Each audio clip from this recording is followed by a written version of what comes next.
Ladies, ladies and gentlemen, when political lifetimes turn into a few months, you know who's winning the battle on policing and justice. Money will buy out principle. When defeat comes, of course, it will be dressed up as yet another momentous victory for unionism, just like getting Martin McGuinness as your joint First Minister. However, anyone, Mr. Chairman, anyone with a brain in their head can see who's driving this process and who is attaining their strategic objective of ending British control and getting policing and justice into an executive where IRA Sinn Féin hold sway. For traditional unionists, devolving policing and justice is not about money. It's not about timing. It's about the much deeper issue of the folly, the utter folly, of gifting such vital and sensitive issues to an executive and assembly where IRA Sinn Féin, the party which still justifies their murder of policemen and judges, where that party holds the power of veto.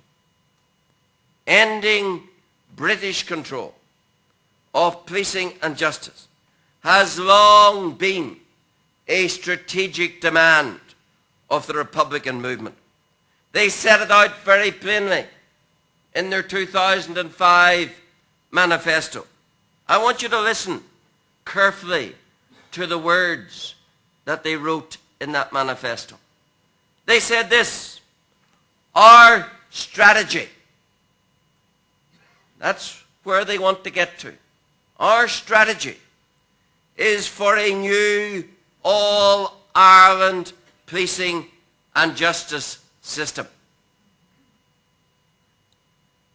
That cannot be achieved, they said, without the transfer of policing and justice powers away from London and into an executive and assembly and the all-Ireland institutions.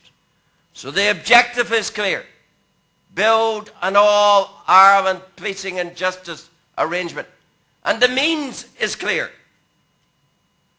Get the powers out of London onto the island of Ireland, into an executive where IRA Sinn Féin hold sway, and inevitably into the all-Ireland institutions where unionism is in a permanent minority. The objective and the means could not be clearer, and therefore no unionist should be facilitating the attainment of their goal.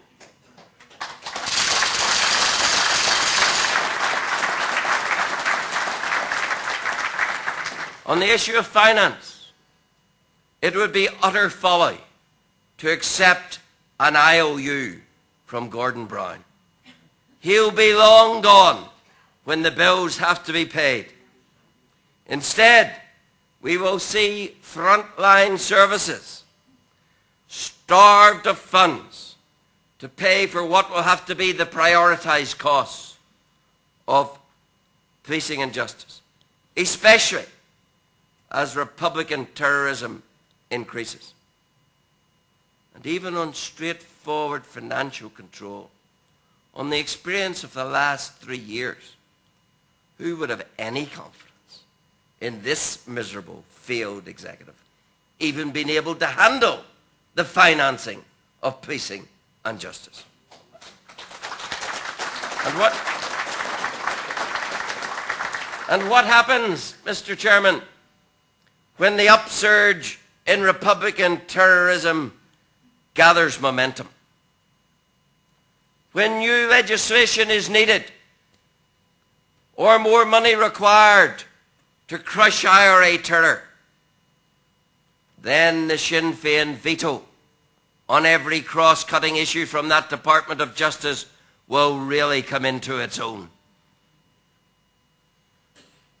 Let me say about IRA terrorism that I have an abiding skepticism about the supposed distinction between the many facets of the IRA. As many of you know, I grew up on a farm. There's many good country sayings. There's one which talks about all being the pigs of the one sow.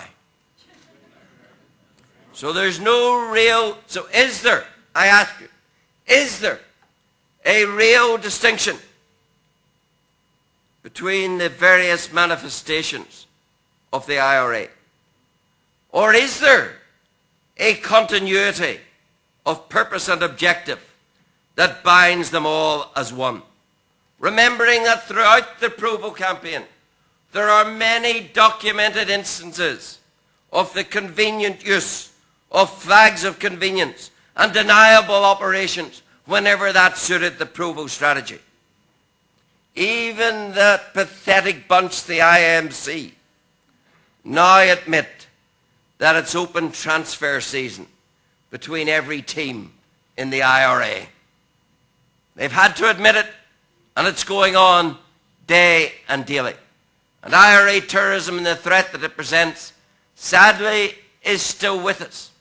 The threat is building and being allowed to build because politically it doesn't suit to deal with it. And that is why, disgracefully, yesterday, the Chief Constable, appointed, of course, because he would be the lackey that he will turn out to be, confirmed that the police reserve, so vital, so central in the past and necessarily in the future to the defeat of terrorism, that it is to be abandoned. Now, of course, therein is a challenge all of its own for the DUP, because they told us its preservation is a precondition. Well, is it? Or is that another promise, another pledge, another commitment to be shredded like all the pledges, commitments and promises that they've made and have gone before?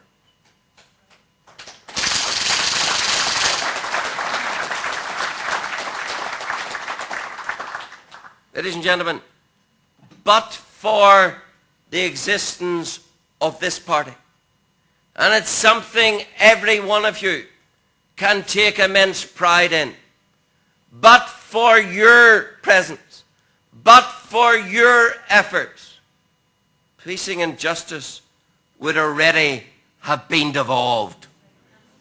The delay is further evidence of the policy-changing pressure that TUV has been able to exercise. There are indeed 66,000 reasons why Peter Robinson's foot has been on the brake pedal. The votes for TUV in June are proving undoubtedly to be the most influential of all the votes cast in that election.